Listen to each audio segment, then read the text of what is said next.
So recently, well, over the last 2 or 3 weeks, I've been upgrading my Multi-Rotor Mania 180.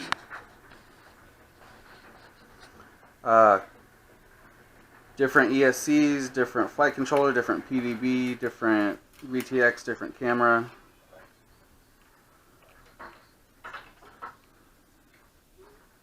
I actually put all the old stuff off of it onto the Multi-Rotor Mania 130. I'm also going to be doing something else later today. I'm going to be cutting these side rails off of the Multi-Rotor Mania Scythe 130 and leaving the front and back ones on. The back one I like a lot because I put my pigtail for my VTX on it and it works really good. It bends pretty easily, not too easy, but pretty easy, so in a crash it's going to bend either up or down. It's not going to wreck anything in a crash. Except possibly if I was doing cartwheels down the road. But still, it's just going to bend over because I'm just using electrical tape. And that'll allow it to just bend over instead of break anything. So I like this back rail. I was also thinking about putting some LEDs on it too. Should be kind of cool. Just like a strip across the back on the bottom, and then a strip of another color across the bottom on the front. And just get rid of these two side arms. It'd be pretty cool. This is only 2.5 millimeters thick, but it's still thick enough since I'm only using 1306.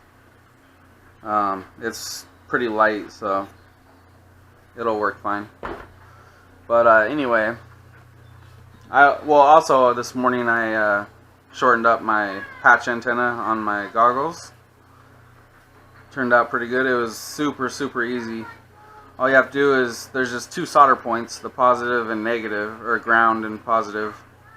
I unsoldered the ground first and then kind of pulled it away, and then unsoldered the positive and it just popped right off, and then I just clipped off this much of it, and then soldered it back on, and I put some hot glue over it.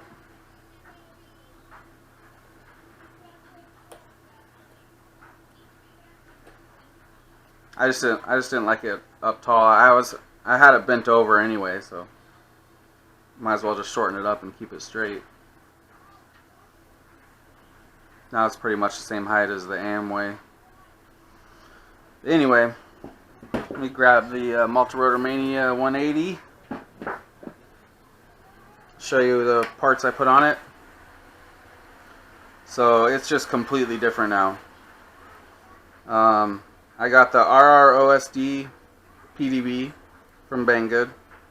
It's 15 bucks and it works awesome. It's a lot cheaper than the real RROSD, which is like 30 or 40.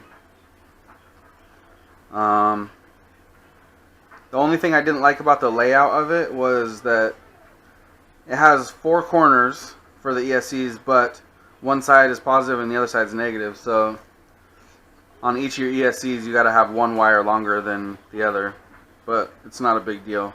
Definitely not a deal breaker.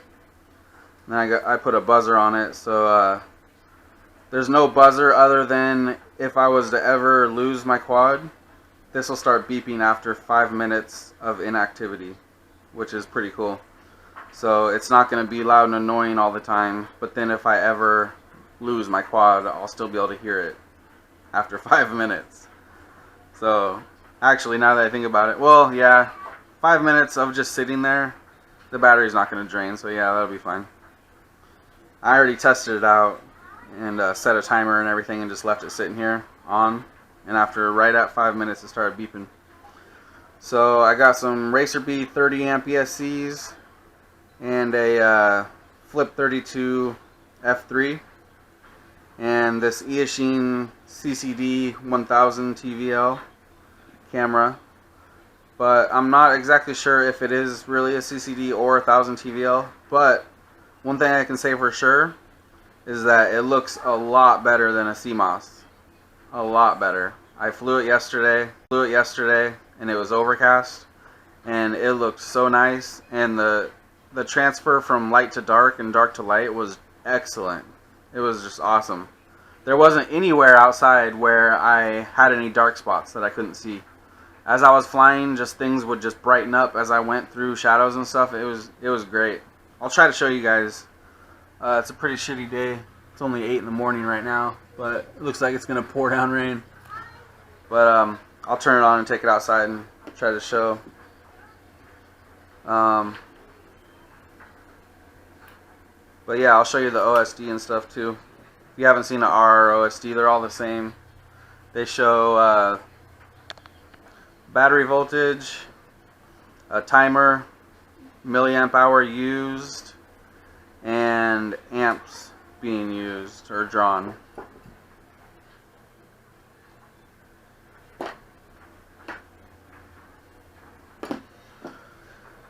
One thing I noticed though, this is my first OSD I've ever used. I mean, I've built quads for people with OSDs, but I've never had one myself. And the reason for that is I didn't ever care to.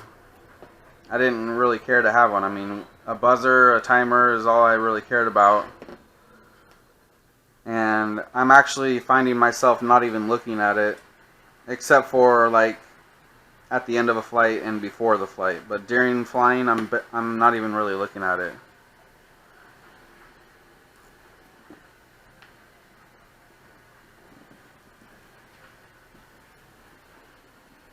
But anyway, I'll show you real quick how it flies here in the kitchen for a second.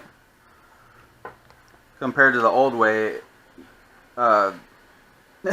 it's a lot better. It's more powerful, faster, and smoother, definitely. And I went with 30 amps because I wanted to try out 5S, and I wanted to try out different props like 6-blade, 5-blade, and the 4-blade.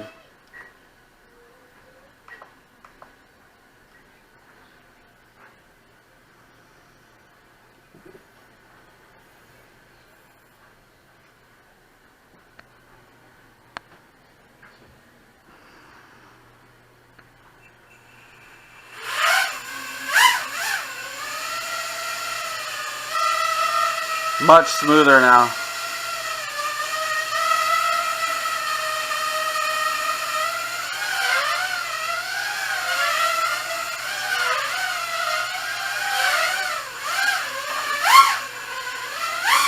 The power is just insane too. But anyway, let me turn this on.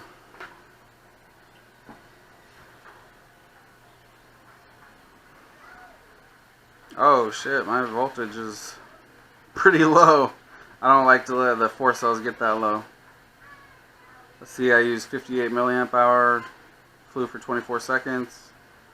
There's 0 amps being drawn right now, and it's at 4.8 on the battery.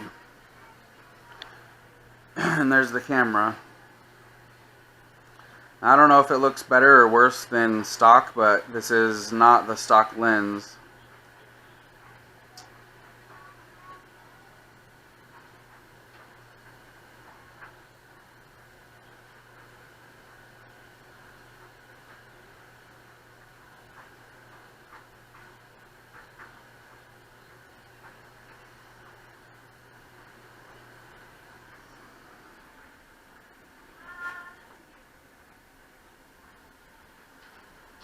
Looks pretty good to me though.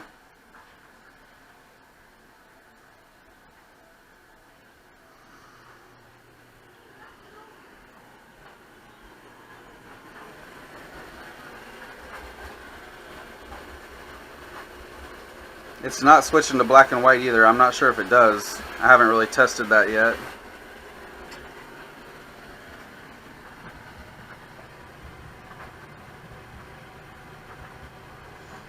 But I haven't seen it switch so far.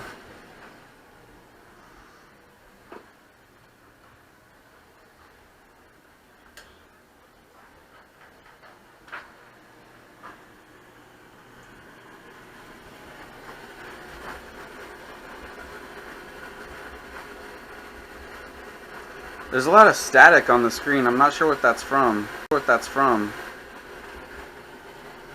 Could just be the channel I'm on, I'm not sure, but yeah, it doesn't switch to black and white, which I like personally, but some people don't like that.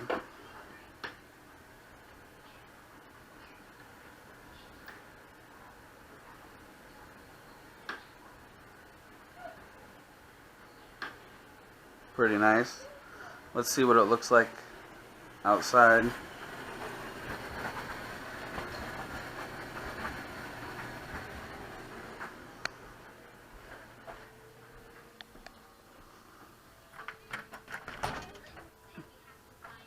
I'm not going outside, just hold on.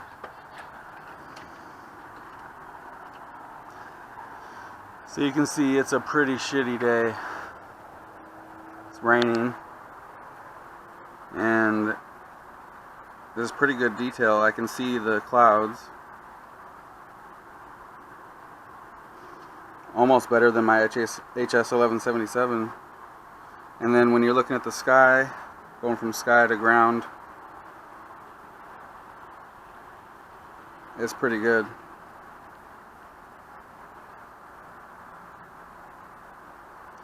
So I don't know if this is a CCD or not, but I like it. For 13 bucks, you can't go wrong.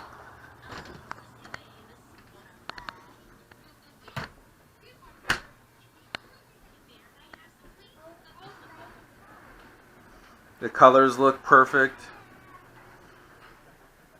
All the colors are right.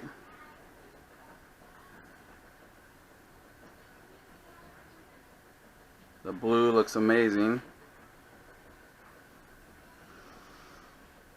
So yeah, I like it. It's, I mean, 13 bucks. How can you go wrong? You know, it's like almost, it's barely more than the 170 cams cost. And it's 10 times better, you know. It doesn't weigh that much more. Well, okay, you can't really compare the 170 cams to these because those are for like micros and stuff, you know. I mean, they're tiny, they weigh 3 grams. But for a 180 size quad, even down to a 130 size quad, you could use this camera. It's super light for its size, and it's small. And it works great, as you can see. I like it. So yeah, now this quad is just 10 times better than it was too. It's flies just awesome. Caught a break in the rain yesterday and was able to fly for a little while.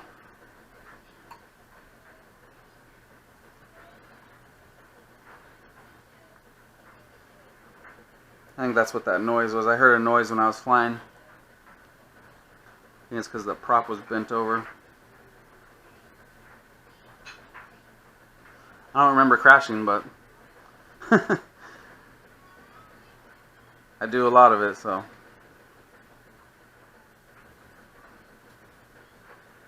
Let's try that again.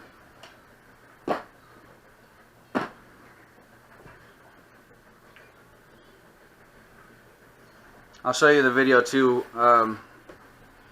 With the throttle on, it doesn't change anything in the video.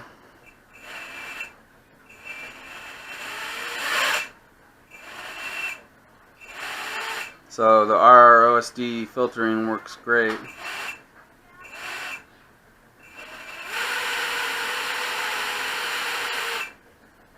I can't use this battery anymore, it's getting too low.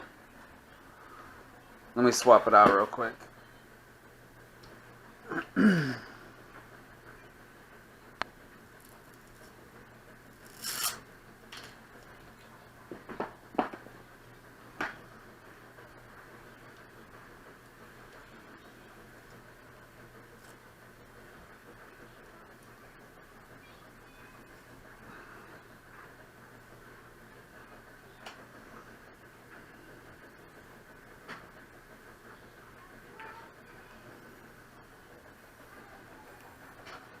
15.3, almost dead, but not as dead as that other one was.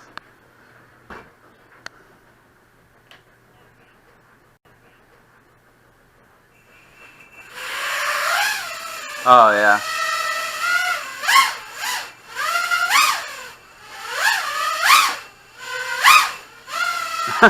You can tell it just wants to scream.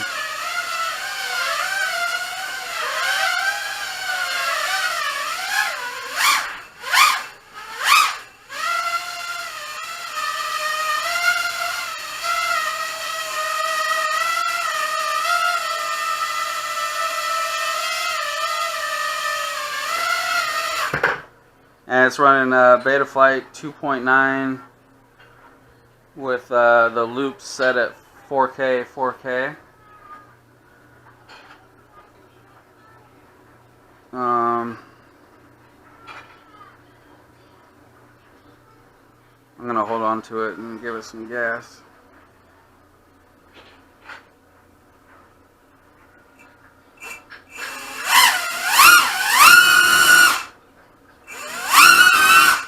Oh my god.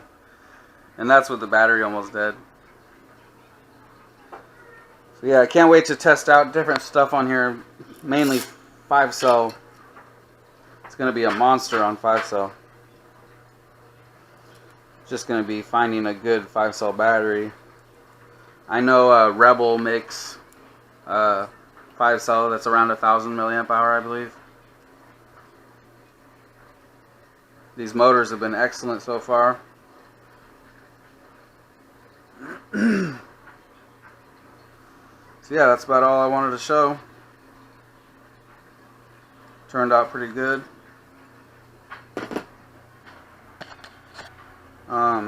If you've been thinking about getting that RROSD PDB, I would definitely get it. It works excellent. The filtering's great. The pad placement is decent. But like I said, if they would have put positive, negative in each corner, then that would have been 10 times better. But not a big deal.